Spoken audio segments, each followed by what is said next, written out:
جرأت کا نام ہے دیوبند والے، عالی مقام ہے دیوبند والے کا نام ہے دیوبند والے، عالی مقام ہے دیوبند والے۔ دنیا میں عام کر گئے کفری طاقتوں کا پہیا جو جام کر گئے، کفری طاقتوں کا پہیا جو جام کر گئے، ان کے غلام ہیں دیوبند والے، عالی مقام ہیں دیوبند والے، ان کے غلام ہیں دیوبند والے، عالی مقام ہیں دیوبند والے۔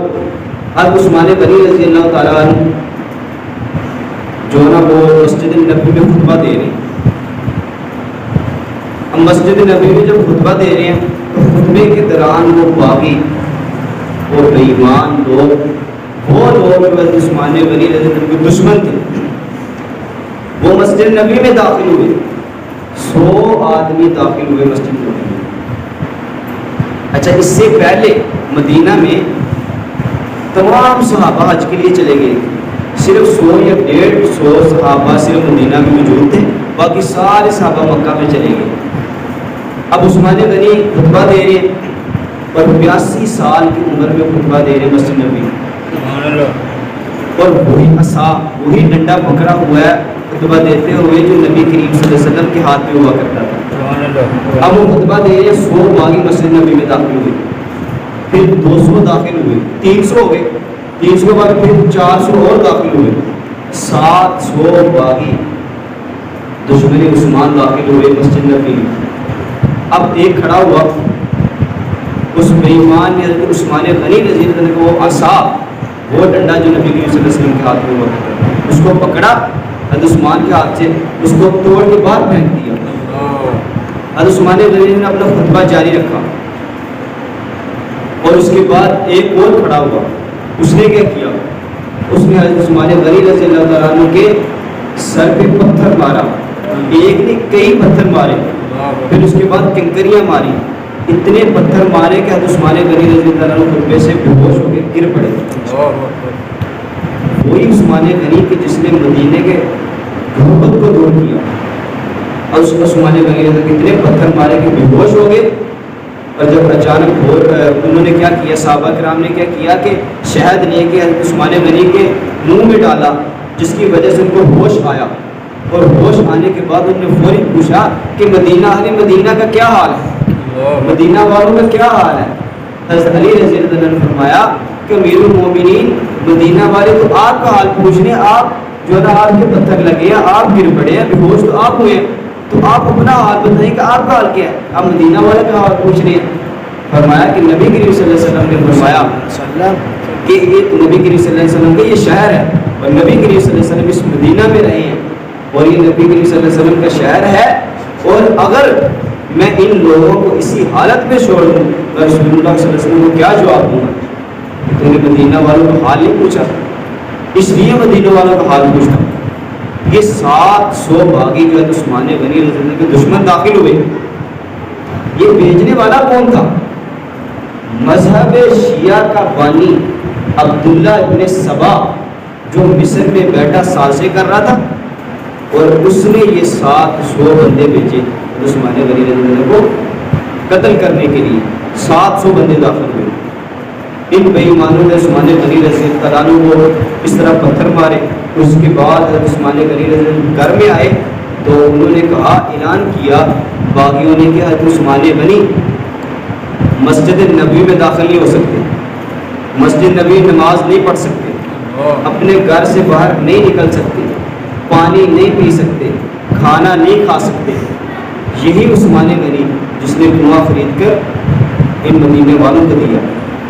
آپ اسی مدینے والے کو، عثمان غنی کو 2 رکعت نماز مسجد نبوی میں نہیں پڑھنے دی جا رہی، جس نے مسجد نبوی کی جگہ خرید کر دی اس کو نماز نہیں پڑھنے دی جا رہی۔ وہی عثمان غنی جو کنواں خرید کر پانی کا وقف کر دے، آج وہ ایک گھونٹ بھی عثمان غنی کو نہیں پینے دیا جا رہا۔ عثمان غنی رضی اللہ تعالیٰ عنہ کھڑے ہوئے اور اعلان کیا کہ اے باغیوں سنو۔ سارے باغی جمع ہو گئے، فرمایا کہ تم نہیں جانتے کہ میں وہ عثمان ہوں کہ جس کے گھر میں نبی کی 2 بیٹیاں. سبحان اللہ. کیا تم نہیں جانتے کہ میں وہ عثمان ہوں کہ جس نے مسجد نبوی کی جگہ خرید کر دی سبحان اللہ. اور آج مجھے نماز پڑھنے بھی نہیں دی جا رہی. سبحان اللہ. کیا تم نہیں جانتے کہ میں وہ عثمان ہوں کہ جس نے بیٹا کنواں پانی کا خرید کر تمہیں دیا اور آج مجھے پانی بھی نہیں پینے دیا جا رہا. سبحان اللہ. ان باغیوں کا ایک ہی مطالبہ تھا کہ خلافت چھوڑو. عثمان غنی رضی اللہ تعالیٰ نے فرمایا کہ مجھے نبی کریم صلی اللہ علیہ وسلم نے فرمایا کہ عثمان تجھے خلافت کی قمیض پہنائی جائے گی اور اس خلافت کی قمیض کو مت اتارنا. اور یہ نبی کریم صلی اللہ علیہ وسلم کا حکم حقیقت میں اللہ تعالیٰ کا حکم ہے. نبی نے فرمایا کہ تجھے خلافت کی قمیض پہنائی جائے گی, اس خلافت کی قمیض کو مت اتارنا. اور کچھ باغی تیری قمیض کو اتارنا چاہیں گے لیکن اس قمیض کو نہ اتارنا. اگر تو نے اس قمیض کو اتار دیا تو جنت کی خوشبو بھی نہیں تو سونگ سکے گا. اب یہ حضرت حسن بھی پہرے دار بیٹھے ہیں, حضرت حسین بھی بیٹھے ہیں. جب یہ باغی آئے تھے انہوں نے دیکھا کہ حسن حسین دونوں تلواریں پکڑ کے بیٹھے ہیں. یہ باغی اس طرف دروازے سے داخل نہیں ہوئے, انہوں نے دیوار پھیلا کے پیچھے سے اور دیوار پھیلا کر ایک باغی داخل ہوا اور باغی داخل ہوا تو حضرت عثمان غنی رضی اللہ تعالیٰ عنہ کے داڑھی کو پکڑ لیا. کتنا 82 سال کی عمر کے بوڑھے کی داڑھی کو پکڑا. عثمان غنی نے اس باغی کی طرف دیکھا تو وہ پانی پانی ہو گیا, اس نے داڑھی چھوڑ کے پیچھے ہٹ گیا. ایک اور باغی داخل ہوا, وہ بے ایمان آگے ہوا اور عثمان غنی کے چہرے میں تھوک دیا. حضرت عثمان غنی نے کہا کہ میرا کیا جرم ہے, میں نے کیا کیا, میں نے تمہیں گالی نہیں دی, تمہیں برا بھلا نہیں کہا, میں نے کبھی کسی زندگی میں کسی دشمن کو گالی نہیں دی, اپنے غلام کو کبھی گالی نہیں دی, میرا کیا سوال کرنے تھے کہ اس بے ایمان نے گالیاں دینے شروع کر دی عثمان غنی کو. اور ایک اور باغی داخل ہوا, اس بے ایمان نے لوہے کی لٹ عثمان غنی کے سر اقدس پہ ماری جس سے خون کا فوارہ نکلا اور کپڑے خون آلودہ ہو اور بے ہوش ہو کے گر پڑے.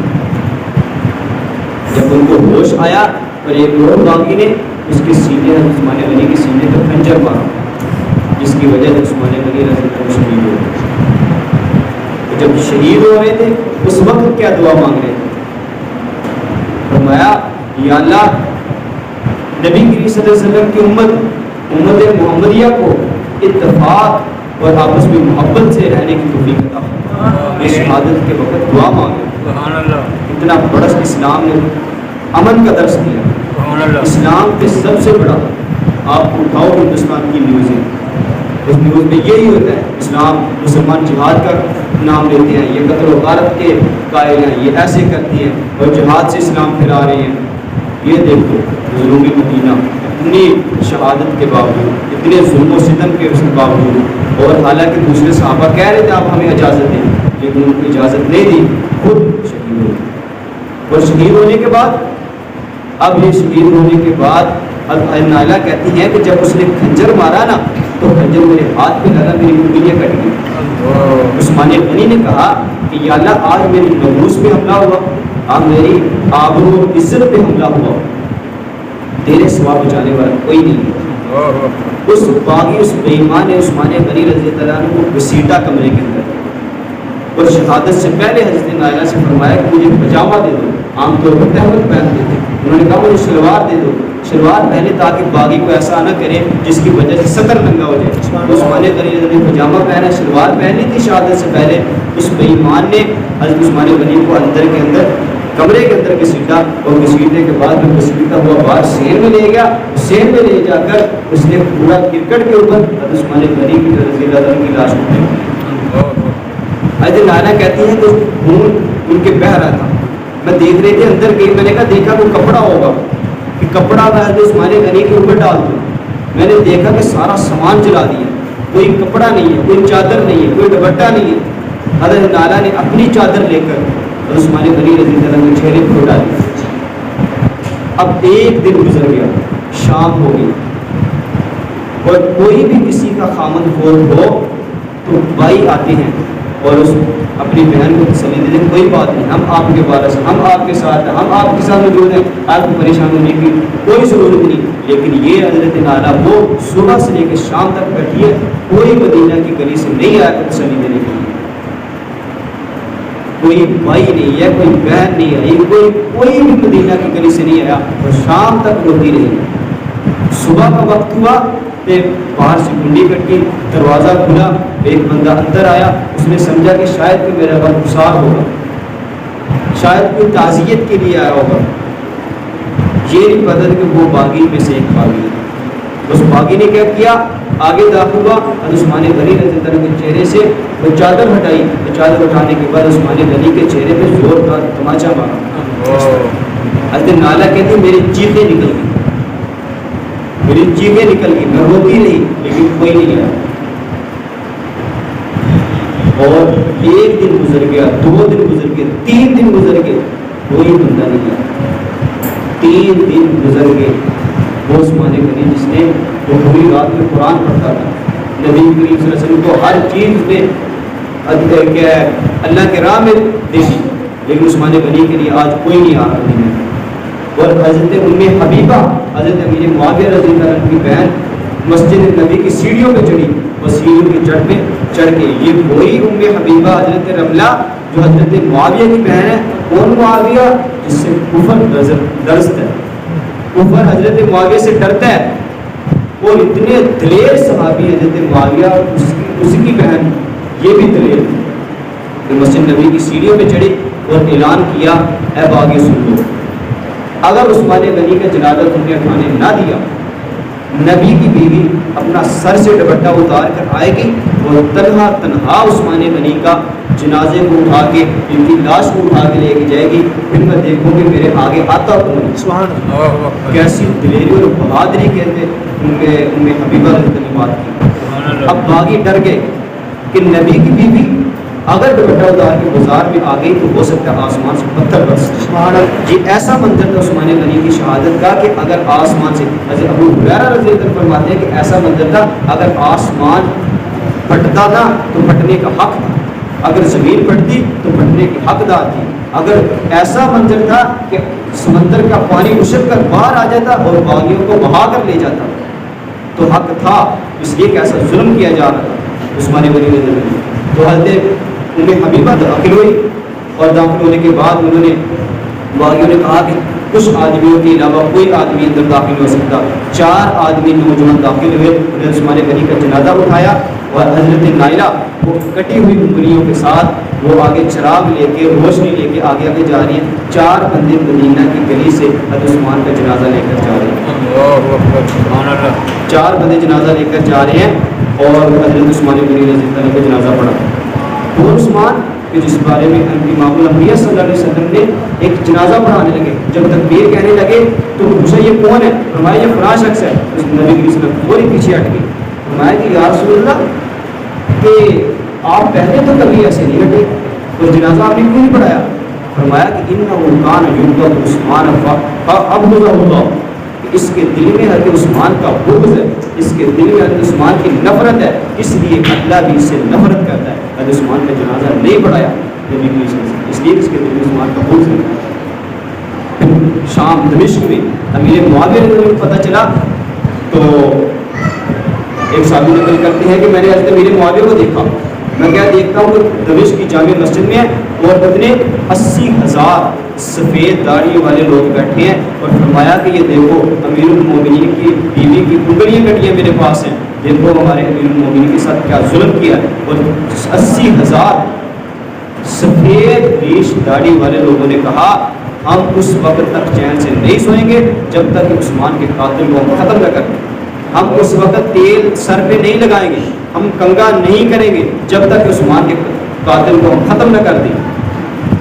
اس کے بعد کہتے ہیں میں نے باہر نکلا، اور باہر نکل کے میں کیا دیکھتا ہوں، ایک بندہ ایسا جس کے ہاتھ نہیں، ایک بندہ ایسا جس کے پاؤں نہیں ہے، اور فرمایا کہ میں وہ شخص ہوں، ابو موسیٰ اشعری کو فرمایا کہ میں وہ شخص ہوں کہ جس نے عثمان غنی رضی اللہ عنہ کے سر پہ وہ لٹ ماری، اور فرمایا کہ بے ایمان تیری کوئی جگہ نہیں، مجھے کوئی معافی نہیں مل سکتی۔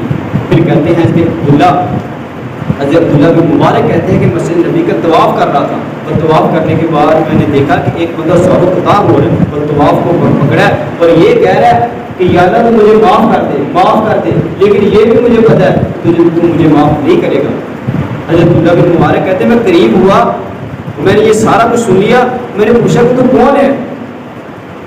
اس کا نام تھا عمر بن عمر۔ اس نے کہا کہ میں وہ شخص ہوں جس نے حضرت عثمان غنی رضی اللہ تعالیٰ عنہ کے جو ہے نا سینے پہ خنجر مارا تھا۔ کہتے ہیں 40 سال ہو گئے ہیں مجھے ہوتے ہوئے کعبہ کا طواف پکڑ کر، لیکن آج تک اللہ تعالیٰ نے مجھے معاف نہیں کیا۔ اور اس کے ہاتھ سوکھ کر لکڑی ہو گئے جس ہاتھ اس نے خنجر مارا تھا۔ اور اس کے بعد وہ کہتے ہیں کہ حضرت عبداللہ بن مبارک کو زور سے ٹھنڈا مارا اور کہا تیرا زمین پہ بھی کوئی جگہ نہیں تیری، باہر نکلنے کے بعد پھر اس کو مارا۔ تو یہ حضرت عثمان غنی رضی اللہ تعالیٰ عنہ کو 18 ذوالحجہ روز جمعہ مبارک عثمان غنی کی شہادت کرتے ہیں۔